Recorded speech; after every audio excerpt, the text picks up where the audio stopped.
dagaalkii socday 1977 ilaa 1978 ee dhex maray Soomaaliya iyo Itoobiya.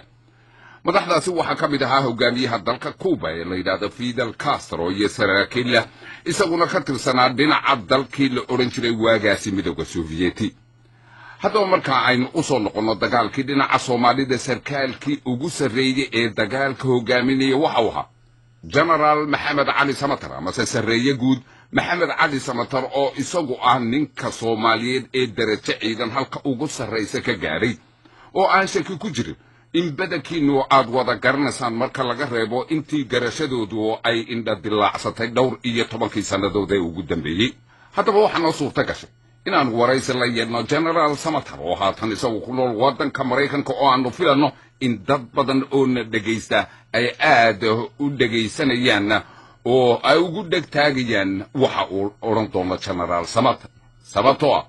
xogogaalnimadiisa iyo doorkii muuqday ee uu kaga jiray dawladdii Soomaalida ee xukunkeedii u dumay sanadku markuu 1990 waxyaabaha aanu wax ka weydiinay waxa ka mid ahaa dagaalkii 1977 ama se dadku siday u dhigaan ba lagu soo gaabiyo dagaalkii 77. saaxiibkii Cabdilaahi Xaaji oo General Samatar waraysi dheer la soo yeeshay markii uu dagaalkaasi wax ka weydiiyay General Maxamed Cali Samatar waxa uu yidhi dhacda xusuus weyn ii leh waxa weeye dagaalkii 77 oo annaga iyo Itoobiya na dhex maray. dagaalkaas mid weyn buu ahaa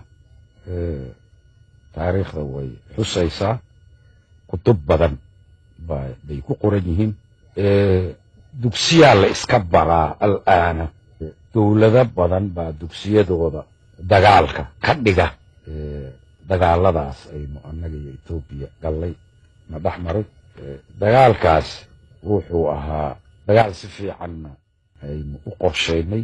si fiicanna aan u maamulnay. anigana shakhsi ahaan xusuus weyn ii leh oo taariikhdayda meel weyn ka gelayo guud ahaan Soomaaloo dhan taariikhdeeda dagaalkaas meel weyn ka gelayo maxaa yeelay Soomaali waxay ku muuqatay dadka qiimaha ay leedahay dadnimadeeda iyo kartideeda ayay ku muuqatay. maxaa u sababa waxa u sababa Itoobiya markaa waxaa loo yaqaanay libaaxi Afrika libaaxi geeska Afrika ayaa loo yaqaanay. cidina isma lahayn ciidanka Itoobiya